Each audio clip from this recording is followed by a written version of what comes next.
नमस्कार दोस्तों, मेरा नाम है गगन और स्वागत है आपका आज की इस वीडियो में, जहां पे मेरे पास में दो इलेक्ट्रिक कार्स है जो कि इंडिया के टॉप 2 मैन्युफैक्चरर से आती है। इधर खड़ी है मारुति सुजुकी की नईवेली ई विटारा, इधर है hyundai की क्रेटा इलेक्ट्रिक। अब ये दोनों गाड़ियां जो है टेक्निकली जनवरी 2025 में हमने देखी थी, लेकिन आज जनवरी 2026 में हम क्यों बात कर रहे हैं, क्योंकि भाई साहब ये ई विटारा 1 साल ले लिया है इसने सड़क पे आते आते। क्रेटा इलेक्ट्रिक तो टाइम पे आ गई थी, लेकिन दोनों गाड़ियां कहीं ना कहीं ओवर प्राइस लगती है। लगता नहीं है कि इतने बड़े मैन्युफैक्चरर्स ने बनाया। चलो hyundai के बारे में तो कह भी सकते हो कि वो महिंद्रा और टाटा उनको पीछे करते जाते हैं, तो नंबर 4 पे चले जाते हैं, कभी नंबर 3 पे चले जाते हैं। बट ओवरऑल ब्रांड बड़ा है, सोफिस्टिकेशन ज़्यादा है, गाड़ियाँ बनाने का सलीका जो है वो भी ज़्यादा है। और मारुति तो नब्ज़ तक पहचानता है इंडियंस की, तो उनको तो बेहतरीन तरीके से गाड़ी बनाना आना ही चाहिए। तो जब इलेक्ट्रिक कार्स के मामले में वो आए हैं, तो क्या जो नए प्लेयर्स हैं, क्या जो एस्टैब्लिश टाटा महिंद्रा ने इतना काम कर दिया है, उनके मुकाबले का हुआ है नहीं हुआ है, वो भी थोड़ी सी हम बात कर लेंगे। और मेन बात ये है कि इन दोनों गाड़ियों में स्पेक्स तो ऑन पेपर आपने कंपेयर कर लिए होंगे, बट प्रैक्टिकली कैसी कौन सी गाड़ी है मैं बताता हूँ। सबसे पहले dimensions, ground clearance, overall looks वगैरह की बात कर लेते हैं कि कैसा लग रहा है मामला। देखो, मुझे ऑनेस्टली ई विटारा जो है थोड़ी मस्कुलर और थोड़ा वैसे टाइप की लगती तो है देखने में, और माइट भी अनपॉपुलर ओपिनियन, मुझे बुरी नहीं लगती है। कई लोगों ने बोला कि अरे ये कैसी गाड़ी है वगैरह वगैरह, मुझे ठीक लगती है, थोड़ी मस्कुलाइन टाइप की लगती है। क्रेटा एकदम ब्लेंड और एकदम क्रेटा इश लगती है, ठीक है, बुरी नहीं लगती है, मॉडर्न कार है। और दोनों ही गाड़ियों में वो फ्लैप वाला सिस्टम आता है, इसमें भी नीचे जो है फ्लैप खुलते हैं, इसमें भी खुलते हैं, बट इसके वाले फ्लैप जब खुले होते हैं तो आपको थोड़ा और नॉर्मल बम्पर लगता है, क्योंकि अभी यहाँ पे फ्लैट लग रहा है। इसके वाले खुले हो ना खुले हो, लार्जली लुक्स में कोई भी चेंजेस नहीं आते हैं।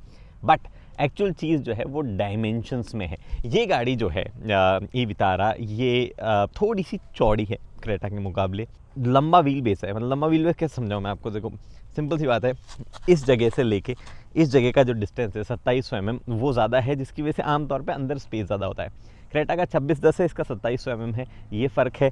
ये गाड़ी थोड़ी सी छोटी है क्रेटा से, इसमें रूफ रेल वगैरह वाला सीन भी नहीं है, तो ओवरऑल जो है और छोटा बनाता है। और इस जगह आती आती है जो है और नीचे होती जाती है, तो ये वाला जो पोर्शन है यहाँ से देखने में भी गाड़ी जो है छोटी लगती है, वो वाला सीन यहाँ पे है। Creta on the other hand ऐसे लंबी है, मतलब ये व्हील बेस में भले ही ज़्यादा लंबी होगी, ओवरऑल लेंथ में जो है क्रेटा लंबी है, भले ही वो साइड से छोटी होगी वाला सीन। तो क्रेटा लंबी है, क्रेटा ऊंची है, बट व्हील बेस क्रेटा का कम है और चौड़ाई क्रेटा की कम है। एक और चीज़ जो कि मैं इंटरेस्टिंगली आपको उधर दिखाऊंगा, ग्राउंड क्लियरेंस वाली चीज़ है। आमतौर पर कंपनियाँ ग्राउंड क्लियरेंस जो है वो बताती नहीं है ऐसे क्लियरली, कुछ भी अपने अपने हिसाब से मैट्रिक बता देती है। तो मैं लेके आया हूँ सॉलिड मैट्रिक ये 160 mm के आसपास की बॉटल है, और मेरे हिसाब से 170-180 mm जो है एक अच्छा मानक है गाड़ी की ग्राउंड क्लियरेंस होने का, राइट। क्रेटा जो है उसके साथ में एक समस्या है कि ये बैटरी पैक नीचे हैंग होता हुआ दिखता है, थोड़ा ही दूर हो आपको क्लियरली दिख रहा होगा कि बैटरी पैक नीचे हैंग हो रहा है, तो लोगों को लगता है यार इसकी ग्राउंड क्लियरेंस बहुत कम है, बैटरी पैक टकराएगा। इंटरेस्टिंग चीज़ ये है कि जब बैटरी पैक के नीचे मैं इसको रखूँगा तो यहाँ पे अच्छा खासा लगभग 30 mm जो है गैप बच रहा है, यानी कि लगभग 200 mm की ग्राउंड क्लियरेंस आपको लग रही है। इंटरेस्टिंगली इस गाड़ी में ऐसा सीन नहीं है, बैटरी पैक आपको झूलता वगैरह नहीं दिखता है, बट इस गाड़ी का भी सबसे लोवेस्ट पोजीशन जो है बैटरी पैक ही है, जो कि यहाँ नीचे प्लेस्ड है। और जब मैं उसके पास में नीचे रखूँगा तब आप देखोगे 2 अंगुलियाँ जा रही हैं यहाँ पे। दैट मीन्स इस गाड़ी की ग्राउंड क्लियरेंस जो है वो 180-85 mm के आसपास कहीं पे जो है होने वाली है।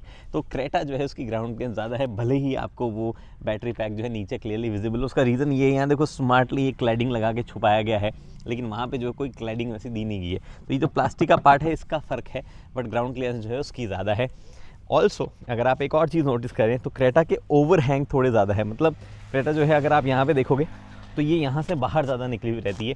अब ये अप्रोच और डिपार्चर एंगल में एक बहुत बढ़िया चीज़ नहीं होती है ओवर हैंग जब ज़्यादा होता है तो, बट यहाँ पे भी क्लियरेंस ज़्यादा है in comparison to grand Vitara. अगर आप देखोगे ग्रैंड विटारा जो है उसका ओवर हैंग उतना लंबा नहीं है, बट यहाँ है ही नीचे वो बाय डिफ़ॉल्ट। अगर आप नोटिस करोगे तो यहाँ देखो आपको समझ में आ जाएगा। क्रेटा जो है ऑन दी अदर हैंड अगर मैं यहाँ रखूँगा तो ये आपको डिफरेंस क्लियरली विजिबल हो रहा है कि मैं किस चीज़ की बात कर रहा हूँ, ठीक है। तो ये बातें हुई। ओवरऑल डायमेंशंस वगैरह के मामले में क्रेटा जो है लंबी है, थोड़ा ग्राउंड क्लियरेंस बेटर है, हाइट थोड़ी सी ज़्यादा लगती है, बट अंदर स्पेस इसमें ज़्यादा होना चाहिए क्योंकि इसमें व्हील बेस लंबा है। देखिए अंदर मैंने आगे वाली सीट जो है वो अपने हिसाब से सेट कर ली है, और अब मैं आपको पीछे दिखाने वाला हूँ क्या स्पेस है। अगर आप नोटिस करोगे तो एक्चुअली अच्छा खासा स्पेस है इस गाड़ी में। यहाँ पे इतना ज़बरदस्त रूम मिल रहा है, इनफैक्ट मैं ये अपना लैपटॉप निकाल के भी रख दूँ तो एक्चुअली बहुत अच्छा स्पेस है। बट वो इसलिए हो पा रहा है बिकॉज ये सीट जो है आगे पीछे स्लाइड होती है। अगर ये अपनी पूरी वाली आगे वाली पोजीशन में आप लिया होगे एक्चुअली तो भी मेरे पास में नी रूम है, मतलब ऐसा मैं टच नहीं कर रहा हूँ, सामने वाला 5 फुट 8 इंच का बंदा, पीछे भी 5 फुट 8 इंच का बंदा बैठ सकता है। थोड़ा कंफर्टेबल एक्चुअली वो यहाँ पे बैठेगा। बट एक बड़ी प्रॉब्लम है, अगर आप ऐसे सीधा बैठोगे आपको रियलाइज़ होगा थाई सपोर्ट ही नहीं है यार इस गाड़ी में। मतलब यहाँ सपोर्ट कैसे नहीं है, मतलब इतना कैसे सीट जो है नीचे डिज़ाइन कर दी मारुति ने। तो वो एक प्रॉब्लम लगती है और इस वजह से सबसे पीछे बैठना जो है वो ज़्यादा लॉजिकल और कंफर्टेबल लगता है। तो मोस्ट लाइकली आप सबसे पीछे होके ही बैठोगे। बट इस गाड़ी में आपको जो है अमेनिटीज़ वगैरह वाली चीज़ें जो है उसके नाम पे यहाँ पे पीछे एसी वेंट मिलता है और 2 वेंट मिलते हैं जो कि दोनों टाइप सी नहीं है, एक टाइप सी और एक टाइप ए है। और कोई भी यहाँ पे शेड जो है वो नहीं ऑफर किया जाता है। सनरूफ पीछे तक नहीं आती है, बट ऊपर की तरफ यहाँ स्पेस इतना है कि 6 फुट का आदमी भी कंफर्टेबली बैठ जाएगा। सीटें गद्देदार है एकदम, कोई भी इशू जो है सीटों पे नहीं है। काला क्यों दिया, और दिया है तो ये इसकी क्वालिटी अच्छी नहीं दी है इन्होंने एक्चुअली, तो थोड़ा सा वो भी मामला है। और ये काफ़ी जगह से हिलता डुलता टाइप रहेगा जब आप दबाओगे, तो it's not a great interior feeling इस गाड़ी में। हाँ ये है कि 40-20-40 स्प्लिट है, तो आपको अगर बीच वाला नीचे करना है तो आर्मरेस्ट जो है वो है और कप होल्डर है। भले ये स्लैंटेड लग रहा हो, अंदर वाला जो है लेवल्ड है, ग्रेविटी के हिसाब से सही है वो। एनीवे, इसको मैं करता हूँ बंद और चलते हैं क्रेटा में। क्रेटा में मैंने अगेन अपने हिसाब से आगे सीट एडजस्ट कर दी है। इनफैक्ट अगर आप चाहो तो क्रेटा क्योंकि पैसेंजर सीट इलेक्ट्रिक देता है टॉप एंड वेरिएंट में, तो यहाँ से भी मैं सीट सेट कर सकता हूँ, मेरे पास ऑप्शन है। बट मुझे अभी नहीं करनी क्योंकि मैं सेट करी हुई है। और आते ही एक बड़ा डिफरेंस फील होता है कि यहाँ पे भी नी रूम है तो ठीक, बट ये जो नीचे वाला स्पेस आप देख पा रहे हो इसमें मेरे पाँव कंफर्टेबली जा सकते हैं, तो मैं ज़्यादा कंफर्टेबली ज़्यादा चौड़ा होकर जो है यहाँ पे बैठ सकता हूँ। एक चीज़ ऑलरेडी आपने नोटिस कर ली होगी कि मैं थोड़ा सा ज़्यादा ही रेक्लाइन होकर बैठा हूँ। मैं प्रॉबेबली इस तरीके से ज़्यादा कंफर्टेबली बैठूँगा और यहाँ थोड़ा सा सीट भले ही उतनी गद्देदार ना हो, लेकिन मैं कंफर्ट में से आराम से ज़्यादा बैठा हूँ। एंड ऑल्सो ये आपके पास में एक ट्रे जो है मिलती है जिसमें कुछ सामान वामान यहाँ पे रबराइज है, तो कुछ लैपटॉप आप फंसा सकते हो, कोई भी कप होल्डर टाइप चीज़ तो दी हुई। हाँ ये रही ना, मैंने कहा दी हुई तो थी, मैं कहाँ गई, मैं कौन सी गाड़ी से कंफ्यूज कर रहा था, तो वो भी यहाँ पे दी जाती है। अब इसके अलावा 2 AC vent, 2 type C charger, यहाँ पे सामान रखने की जगह, और यहाँ पे आपके पास में सनशेड, भाई ये बहुत इंपॉर्टेंट चीज़ है। और यहाँ पे भी एक फ़ोन रखा जा सकता है और लार्ज बॉटल होल्डर जो है वो इसमें अवेलेबल यहाँ पे है। उसके अलावा अगर आप नोटिस करो, ये सीट बाय द वे आगे पीछे नहीं जाती है, बट यहाँ पे एक proper armrest with proper cup holder again available ज़रूर है। बट इनकी सीट जो है वो 60-40 स्प्लिट में आती है। और ये वाली सीट जो है वो मैंने सबसे पीछे कर देता हूँ मैं, क्योंकि अगला सेगमेंट जो है वो बूट स्पेस का है और उसमें थोड़ा सा फ़र्क ज़्यादा है। मारुति का कहना है कि ई विटारा जो है एकदम नए बॉर्न ईवी प्लेटफॉर्म पे, मतलब अलग से डिज़ाइन किया गया है इसको, तो उस सिचुएशन में स्पेस का यूटिलाइजेशन एकदम ज़बरदस्त होना चाहिए, राइट। इसका बूट स्पेस सबसे बुरा है इस सेगमेंट में। इस गाड़ी में मैंने अभी करंटली 5 बैग रख रखे हैं, 2 कैबिन बैग, 2 मेरे कैमरा बैग और एक बैग पीछे भी रखा हुआ है जो कि आपको यहाँ पे दिख जाएगा। ये बैग यहाँ पे रखा हुआ है। और इस गाड़ी की सीट्स जो सबसे पीछे है जहाँ पे अभी है, तब वो सीट्स ओवरऑल 238 लीटर्स का बूट स्पेस ऑफर करती है। कंपैरिजन में बताऊं तो जो एस्प्रेसो है उसमें इससे ज़्यादा बूट आता है। ऐसा क्या कर दिया भाई साहब मारुति ने, कहाँ गया सारा का सारा बूट स्पेस। इनफैक्ट वो सीट सबसे आगे भी कर दूं तो बूट स्पेस जो है वो सिर्फ 306 समथिंग लीटर्स का ही आता है, ऐसा बहुत ज़्यादा नहीं आता है। हालांकि प्रैक्टिकली ऐसे लंबे आप जो है 2 लगेज आप शायद रख पाओगे क्योंकि ठीक ठाक चौड़ा है मामला। बट गड़बड़ वो नहीं है, गड़बड़ ये है कि मारुति ने एक चीज़ ऑफर करी है जो कि एक्चुअली इसके नीचे की तरफ अवेलेबल है, और वो है इस गाड़ी में एक proper full size spare tyre जो कि नीचे वहाँ पे रखा हुआ है। अलॉय प्रॉपर, जिसे मैं एक्चुअली उठा के दिखाता हूँ आपको, ये देखो प्रॉपर अलॉय जो है वो यहाँ पे दिया हुआ है। तो ये एक बड़ी चीज़ यहाँ पे है। और वो अलॉय जो है उसके ऊपर आपके पास चार्जिंग केबल वगैरह रखने का हिसाब से ये डिज़ाइन जो है वो भी दी हुई है। अब ये चीज़ जो है यहाँ पे रहती है और आपके पास छोटा सा स्पेस ज़रूर इधर है, बाकी LED लाइट्स वगैरह है। बट असली मामला ये है कि क्रेटा जो है वो बॉर्न ईवी नहीं है, यानी कि उसमें जो इंजन आता था उस हिसाब से चीज़ें डिज़ाइन की गई है, तो उसमें स्पेस कितना होगा। क्रेटा में 433 लीटर का क्लेम किया जाता है, बट एक्चुअली वो क्लेम में कहाँ तक नापा गया है हमें पता नहीं। हेडरेस्ट तक नापा गया है, इस तक नापा गया है, ऊपर तक नापा गया है। हम तो बैग रख के टेस्ट करेंगे, बट बैग रखने से पहले मैं आपको दिखा दूँ कि क्रेटा भी कम नहीं है भाई साहब।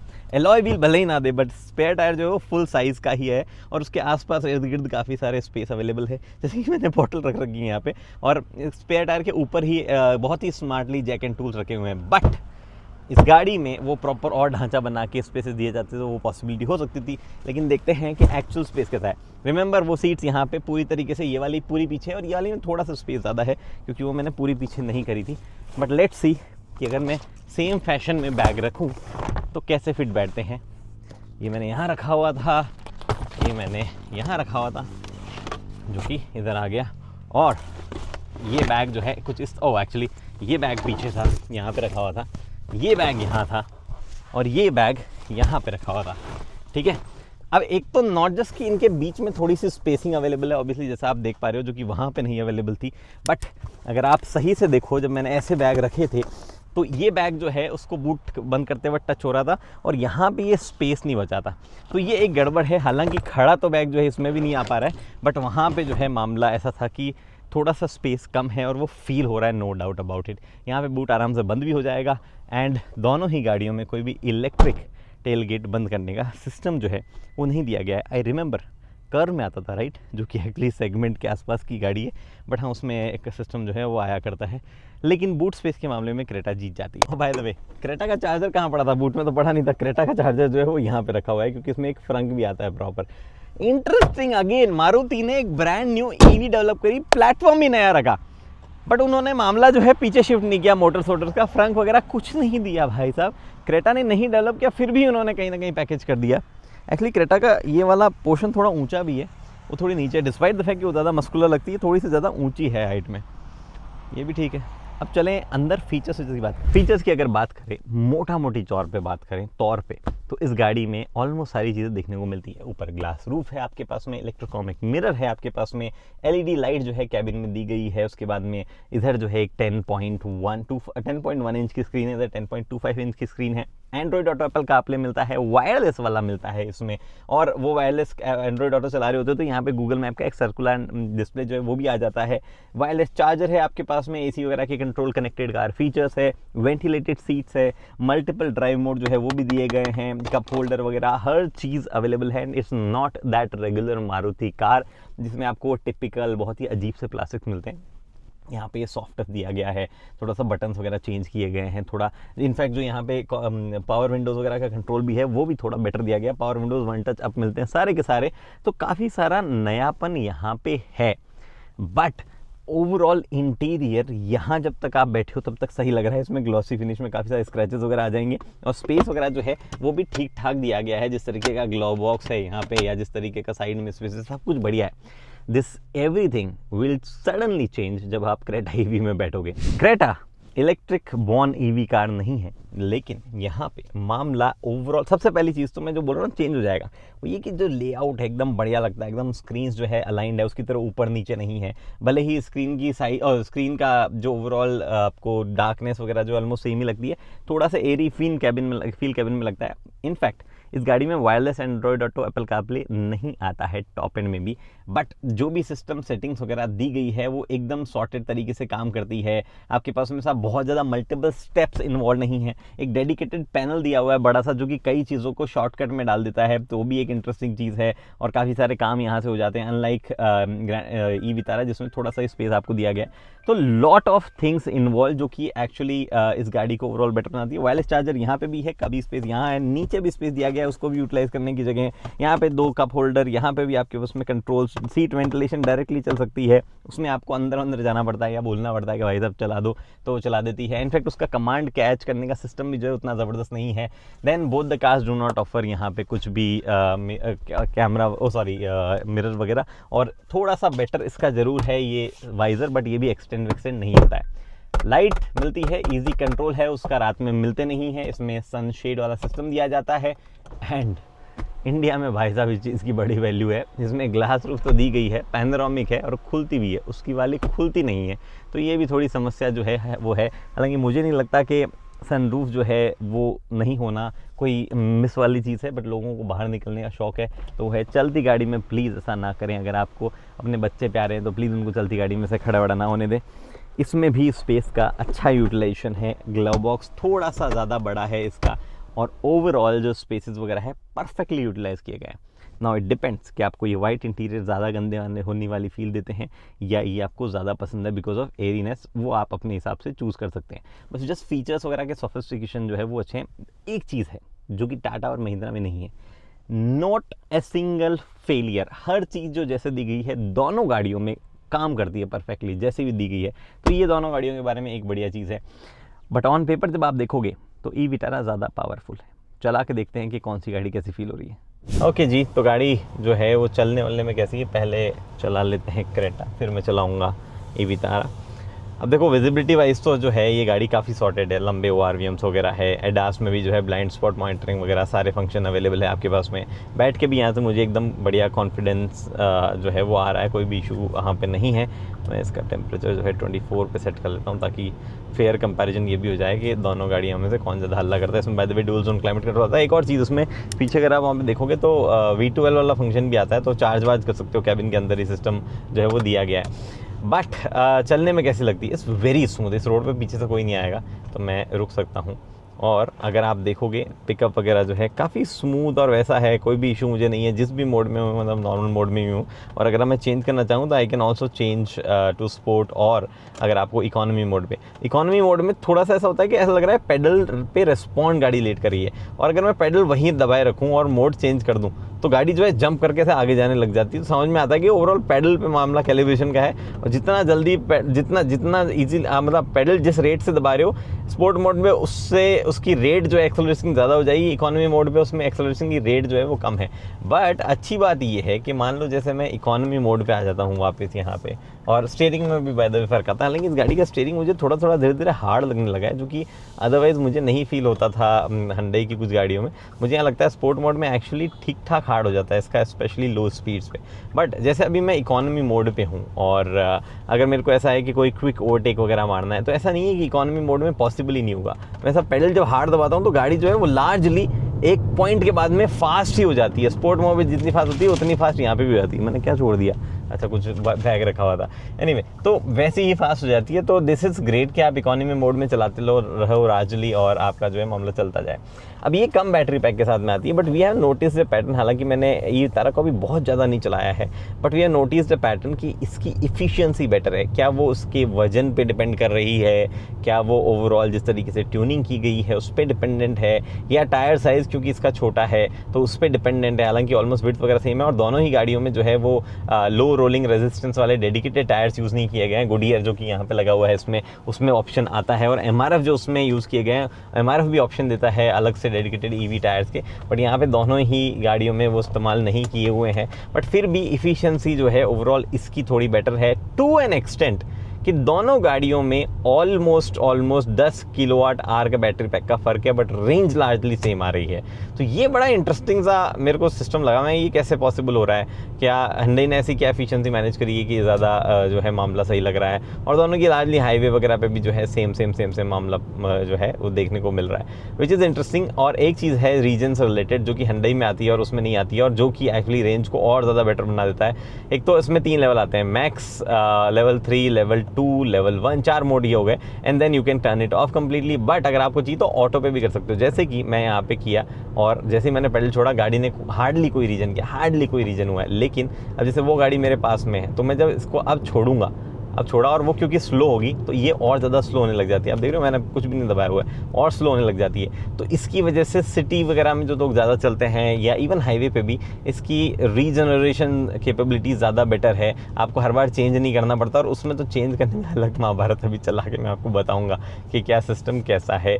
तो वो भी एक चीज़ है। इन दोनों गाड़ियों का 0 to 100 जो है वो भी कर सकते हैं एक्चुअली। आपको चाहिए क्या 0 to 100 में बताऊँ कि कैसे 0 to 100 में कैसी फेयर कर रही है गाड़ियाँ। रुको मैं जाता हूँ वापस अपने वाली जगह पे, और वहाँ पे करूँगा मैं ये।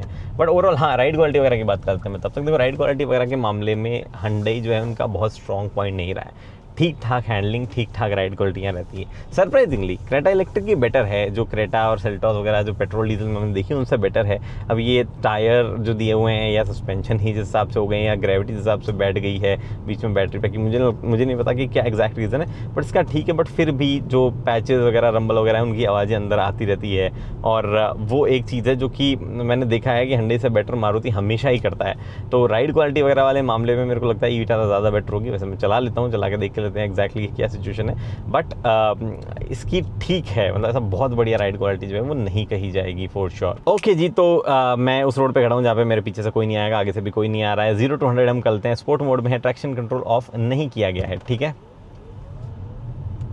एक पॉइंट के पास तो भाई सही खींचती है गाड़ी, बट उसके बाद रुक भी जाती है एक पॉइंट पे। ओके, तो इतना टाइम मुझे जो है 0 to 100 करने में लगा है, ठीक है मामला यहाँ पे।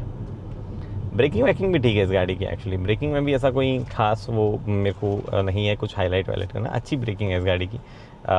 और स्टेबिलिटी जो है ESP एसपी के टाइम पे वो भी बढ़िया, और बॉडी रोल भी काफ़ी वेल कंटेन्ड है इस गाड़ी में। ओके, तो ड्राइविंग सीट पे मैं बैठ गया हूँ अब ई विटारा के, और ऑनेस्टली बताओ ना तो एक अलग सा एहसास तो है ई विटारा में जब आप बैठते हो, तो ये किसी भी रेगुलर मारुति की जैसे नहीं लगती है, और ये एक एक्चुअली अच्छी चीज़ है। बट थोड़ा सा ए पिलर यहाँ पे मोटा लग रहा है, और ये थोड़ा सा मिरर छोटा लग रहा है। बाकी एडास वाले फंक्शनैलिटी इसमें भी है, IRVM जो है इसमें भी सही देख पा रहा हूँ मैं, कोई भी इशू नहीं है, और स्टीयरिंग वगैरह जो है पकड़ने में यहाँ पे भी सही है। ये भले ही थोड़ा ऊपर है तो बोनेट एग्जैक्टली पूरा विजिबल नहीं है, बट मुझे किसी भी तरीके का कॉन्फिडेंस वगैरह जो लूज़ नहीं हो रहा है, ऐसा कोई भी मेरी डिमांड नहीं है इसमें एक्स्ट्रा कि इसको बेटर किया था। बस मे भी इसको यहाँ से थोड़ा सा और श्रिंक करके बेटर तरीके से काव किया जाता दरवाजे वाले पार्ट को, तो ज़्यादा बेटर जो है विजिबिलिटी वहाँ पे हो जाती। बट एक चीज़ एर्गोनॉमिकली थोड़ी सी मेरे को फील होती है, Hyundai की लार्जली किसी गाड़ी में आपका एर्गोनॉमिकली कोई भी इशू नहीं होगा, बट यहाँ पे मारुति में भी नहीं होता है एक्चुअली किसी भी गाड़ी में, बट इस गाड़ी में ये पैनल इतना चौड़ा है कि यहाँ पे पाँव टकराता है। ये हमने कई टाटा के व्हीकल्स में देखा, हैरियर वैरियर में जो है ऐसा फील होता था कि भैया मामला वहाँ पे थोड़ा सा बेटर हो सकता था, वो वाली चीज़ है। राइड क्वालिटी इस गाड़ी की थोड़ी बेटर है, हालांकि मारुति की जो गोल्ड लेवल स्टैंडर्ड है जो हमने वितारा में ग्रैंड वितारा वगैरह हम देखें वैसा नहीं है। यहाँ पे भी ये थोड़ा सा बड़बड़ाता है, और इंजन सॉरी सस्पेंशन कुछ बम्स वगैरह पे, but ride quality largely better है। मैं इकोनॉमी मोड पे करंटली चला रहा हूँ इस गाड़ी को, और अगेन इसमें भी आपके पास ड्राइव मोड आते हैं जो कि आप यहीं से चेंज कर पाते हैं। इकोनॉमी है आपके पास में, उसके बाद में क्या है, नॉर्मल और स्पोर्ट 3 मोड है। नॉर्मल में कुछ लिखा नहीं आता है बस इसमें, और ना ही उतना एनिमेशन होता है। हालांकि इसका भी आप जो है ड्राइव मोड पे लिंक कर सकते हो, स्क्रीन वगैरह चेंज कर सकते हो। नहीं, ड्राइव मोड पे लिंक नहीं होता इसका, बस स्क्रीन वगैरह वाला जो है सिस्टम चेंज होता है, 3 लेआउट 2 लेआउट वैसे वाला है। अगर आप इकोनॉमी मोड पे हो जैसे मैं अभी रहा, तो आपका पेडल रिस्पॉन्स जो है वो अनलाइक Hyundai यहाँ पे वैसे चेंज नहीं होता है। इस पर मतलब pedal response through out change होता है, ऐसा नहीं जैसे एक पेडल पे एक जगह आपने पाँव लगा रखा है और स्पोर्ट दबाओगे तो उस जगह स्पीड ज़्यादा होगी, लेकिन इकोनॉमी में उस जगह पे स्पीड कम होगी, ऐसा सीन नहीं है यहाँ पे। यहाँ पे लार्ज जो ओवरऑल बिहेव करती गाड़ी वो ज़्यादा थोड़ा अलग है, डिस्पाइट द फैक्ट कि ये गाड़ी ज़्यादा पावरफुल है। मतलब 3 bhp का ही फर्क है वैसे तो, उसमें 171 ऑफर होता है, इसमें 174 ऑफर होता है। क्रेटा जो है एक पॉइंट के बाद में ज़्यादा फास्ट फ्यूरियस होने लग जाती है। क्या वो टॉर्क डिलीवरी के चक्कर में है, क्या है? Hyundai ने कभी टॉर्क फिगर बताया नहीं, मारुति ने 195 बताया है। तो क्या रीज़न एग्जैक्टली है कि क्रेटा एक पॉइंट के बाद में ज़्यादा पावरफुल फील होती है, मुझे ये नहीं पता है। ऑफ द मार्क भी वो ज़्यादा पावरफुल फील होती है। जैसे कि मैं स्पोर्ट मोड में था, इको में डाल देता हूँ। अब इकोनॉमी मोड पर अगर मैं जैसे गाड़ी को रोक दूँ, अगेन यहाँ पर भी मेरे पीछे तो कोई नहीं आएगा, तो मैं आफ्टर अ पॉइंट, हाँ ये गाड़ी ना 60 प्लस जब जाती है तो ज़्यादा फास्ट जो है फील होने लग जाती है, जो कि क्रेटा नहीं होती है। वो वहाँ जाके थोड़ी सी स्लो और वैसे फील होने लग जाती है, नॉट 60 बट लाइक 70 टाइप जो है वैसा फील होने लग जाती है। बट ये गाड़ी वहाँ पे भी ज़्यादा फास्ट फील होती है। और अगर मैं स्पोर्ट मोड पे हूँ तो क्या बदलेगा, लेट मी चेक। थोड़ा सा रिवर्स जाना पड़ेगा। रिवर्स में कितनी स्पीड हो जाती है? 35 36 के आसपास, विच इज़ ओके। ठीक है, अब चलें। मुझे तो मोड में कोई फ़र्क ही नज़र नहीं आ रहा है, स्पोर्ट मोड में वैसे बिहेव कर रही है। हाँ एक चीज़ ज़रूर फील हो रही है कि स्पोर्ट मोड में जब होती है गाड़ी तो थोड़ा सा पेडल ज़्यादा फास्ट बिहेव करता है, बस वैसे वाला चीज़ है। इकोनॉमी में ऐसा पेडल थोड़ा बहुत दबाने में इतना जर्क टाइप मतलब नहीं, मतलब थोड़ा फास्ट फील नहीं होती है, बस थोड़ा सा ही फ़र्क है। मतलब ज़्यादा है ही नहीं कुछ में, क्या मतलब कैसे एक्सप्लेन करूँ मैं आपको। और इसका ऑब्वियसली रीजन वाला मामला तो खैर अलग ही है।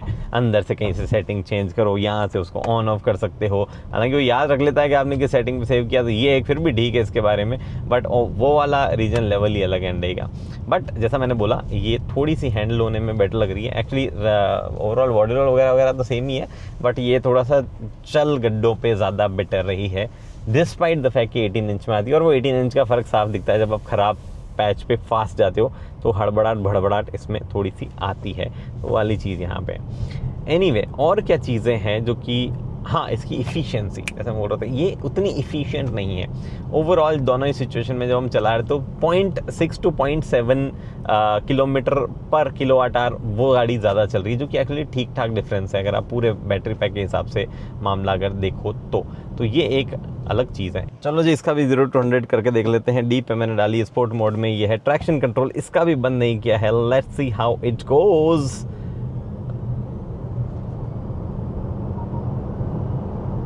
एज आई मैंशनड, ये गाड़ी जो है थोड़ी सी एक पॉइंट के बाद में, जैसे क्रेटा में ऐसा है कि सही पिकअप लेती है, थोड़ा सा डल मोमेंट है, फिर और ज़्यादा फास्ट हो जाती है एक पॉइंट के बाद में, ये लीनियरली पुल करती रहती है थ्रू आउट। तो इसका जो है मामला थोड़ा सा अलग है इन टर्म्स ऑफ फील जब आप यहाँ बैठ के 0 to 100 कर रहे होते हो तो। बट लार्जली दोनों गाड़ियाँ जो है उतनी भयंकर फास्ट नहीं हैं और स्लो भी नहीं है। एंडिंग करते हैं, ending. This car gets a battery from China, from BYD, little superior technology, LFP technology वगैरह वगैरह। This car gets battery from Korea, NMC battery है, और NMC बेसिकली फटाफट डिस्चार्ज, फटाफट चार्ज करने के लिए जानी जाती है, तो ओवरऑल बर्स्ट रेट वगैरह जो है उसकी बेटर होती है। कई लोग बोलते हैं इंडियन टेम्परेचर के हिसाब से बेहतर नहीं है, बट अभी तक ऐसा कोई भी कॉन्क्रीट चीज़ जो है वो प्रूव नहीं हो पाई है, और व्हीकल्स में ऐसा कुछ फेलियर वगैरह देखने को नहीं मिला है। और Hyundai ने बोला है कि अरे हम गारंटी दे रहे हैं ना यार, तुम क्या यार, हमने बनाई गाड़ी है, वॉट एवर। दोनों ही सिचुएशन में मामला ये है कि बैटरी कैपेसिटी के मामले में ऑब्वियसली उस गाड़ी का बैटरी पैक जो है ज़्यादा बड़ा है, और रेंज वगैरह वाला सीन मैंने आपको बता ही दिया है। दिस क्रेटा वो suppose to get 100 kilowatt charging speed, जो कि उसके 70 से ज़्यादा होती, बट अभी तक वो स्पीड आई नहीं है, जनवरी में ड्यू है आना। तो अगर आ गई तो ये ज़्यादा स्पीड से चार्ज होती है पब्लिक चार्जर्स पे, वो कम स्पीड पे चार्जर होती है, लेकिन घर में तो दोनों सेम स्पीड से चार्ज हो सकती है, तो कोई भी पंगा, कोई भी मसला वहाँ पे नहीं है। फिलहाल इस वीडियो में इतना ही भाई साहब। आप बताइए कि आपको क्या ज़्यादा सेंसिबल, क्या ज़्यादा लॉजिकल लगती है।